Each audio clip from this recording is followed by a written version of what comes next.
नमस्कार मित्रों, पिछली वीडियो में देखा डॉक्टर साहब भीमा के पिताजी और चाचा के लिए दवाई लिख देते हैं। भीमा की माँ और भीमा जाती है दवाई लेने के लिए। तो आइए मित्रों, अब जानते हैं इससे आगे का। भीमा और भीमा की माँ दुकान पर जाती है दवाई लेने के लिए। दुकानदार बोलता है बाहर रहो, अंदर कहाँ घुसी आ रही हो? इतना भी नहीं पता है कि तुम छोटी बिरादरी वालों को अंदर आने की अनुमति नहीं है। जो भी पर्ची दिखानी है खिड़की पर आकर दिखाओ और याद रखना हमसे हमेशा 4 कदम दूर रहना। भीमा कहती है ये क्या बात हुई? अगर हमें दवाई लेनी है तो हम अंदर क्यों नहीं आ सकते? दुकानदार कहता है ए लड़की, हमसे ज्यादा जुबान मत लड़ाओ वरना दवाई नहीं मिलेगी। एक बार कह दिया तुम लोग अंदर नहीं आ सकते तो नहीं आ सकते। 4 कदम दूर रहो हमसे और जो भी पर्ची दिखानी है खिड़की पर आकर दिखाओ। भीमा कहती है माँ देखिए ये क्या बात हुई? भीमा की माँ कहती है भीमा तू चुप रह, अभी दवाई लेना बहुत जरूरी है। तू जा यहाँ से वहाँ जाकर बैठ भीमा। भीमा बाहर चली जाती है। भीमा की माँ कहती है बाबू साहब ये दवाई दे दीजिए, मरीज बहुत दर्द में है, ये दवाई बहुत जरूरी है। भीमा बाहर बैठ जाती है। बाबा साहब जी कहते हैं भीमा ऐसे नाराज होकर गुस्से में मुंह फुलाकर बैठने से तुम्हारी समस्या का समाधान नहीं मिलेगा। अभी यहाँ तुम्हारे साथ और तुम्हारे अपनों के साथ जो भी कुछ हो रहा है उसे बस अपने दिल में याद रखो। मेरे बाबा कहते थे भीम बेटा, एक दिन तुम इतना बड़ा बनो कि समाज के ये लोग तुम्हारे साये से दूर नहीं भागे बल्कि तुम्हारे साथ बैठने को तरसे। भीमा कहती है तो क्या आपके साथ कोई बैठने को तरसता था? बाबा साहब जी कहते हैं वैसे भीमा ये तरसना शब्द तो सही नहीं है, लेकिन हाँ जो लोग मेरे साथ काम करते थे उन्हें मेरे साथ बैठकर गर्व जरूर महसूस होता था। और ये बात मैंने कई बार अपनी आँखों से उनकी नजरों में उनके हाव भाव में देखी है। लेकिन ये तो मेरी व्यक्तिगत चीज थी। यहाँ तो अभी भी समाज के लोग हमारी बिरादरी वालों से 4 कदम दूर खड़े रहना चाहते हैं। और भीमा ये सब तभी सही होगा जब हमारी बिरादरी का हर कोई इन समाज वालों की नजरों में बड़ा बनेगा। भीमा कहती है समझ गए बाबा साहब जी। भीमा की माँ कहती है जल्दी कीजिए, मरीज को बहुत दर्द हो रहा है। दुकानदार कहता है पता है ये दवाई कितने की है? भीमा की माँ कहती है आप फिक्र मत कीजिए, आप दवाई दे दीजिए, पैसा है हमारे पास। दुकानदार कहता है अच्छा तो लाओ फिर 26 रुपए। भीमा की माँ कहती है 26 रुपए? ये सारी दवाई 26 रुपए की है। दुकानदार कहता है लाओ 26 रुपए और दवाई लेकर जाओ। भीमा भी आ जाती है और पूछती है क्या हुआ माँ? भीमा की माँ कहती है कुछ नहीं, ये सारी दवाइयाँ 26 रुपए की हैं। भीमा देखती है और भीमा की माँ पैसा देती है और कहती है अभी तो इतने ही पैसे हैं, रख लीजिए, बाकी के पैसे लेकर आते हैं, जल्दी से दवाई दे दीजिए। दुकानदार कहता है लगता है माँ बेटी को कम सुनाई देता है, मैंने कहा ना कि 26 रुपए लाओ और दवाई लेकर जाओ। जब तक पूरे पैसे लेकर नहीं आओगी कोई भी दवाई नहीं मिलेगी, जाओ यहाँ से। भीमा कहती है ये क्या कह रहे हैं आप? कोई ज्यादा दर्द में है, दे दीजिए दवाई, भाग थोड़ी रहे हैं हम। दुकानदार नाराज होकर कहता है पैसे लाओ और दवाई लेकर जाओ।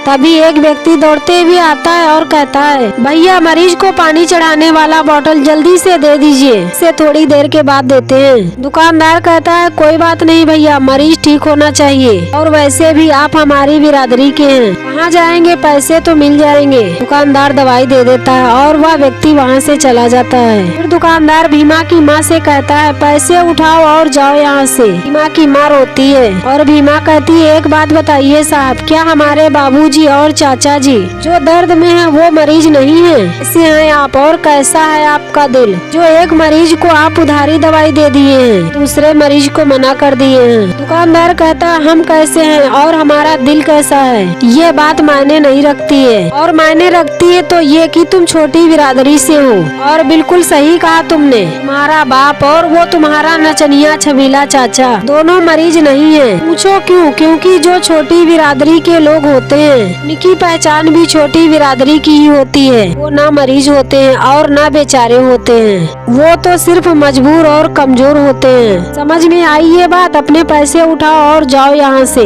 पूरे पैसे लेकर आओ, दवाई ले जाओ। भीमा की माँ दवाई की पर्ची और पैसा उठाकर जाती है। भीमा पूछती है आप दवाई के पैसों का बंदोबस्त कैसे करेंगे? भीमा की माँ कहती है सोचते हैं। अभी कैलाशा बुआ आ जाती है और कहती है धनिया तुम क्या सोचोगी? हम सोच लिए हैं और वो भीमा को एक पर्ची देती है और भीमा ले लेती है। कलिका सिंह कहता है उठा उठा पर्ची और देख इसमें क्या लिखा है। भीमा पर्ची उठा लेती है और कहती है इसमें किसी की हवेली का पता लिखा है। कैलाशा बुआ जी कहती है किसी की हवेली का नहीं है, उसी आदमी की हवेली का पता है जो सट्टा लेकर आया था तुम्हारे नाचने की शर्त पर। देख लो, जरूरत हो तो चली जाना, आज ही जश्न है और तू अकेले भी नाचेगी तो पैसा मिल जाएगा।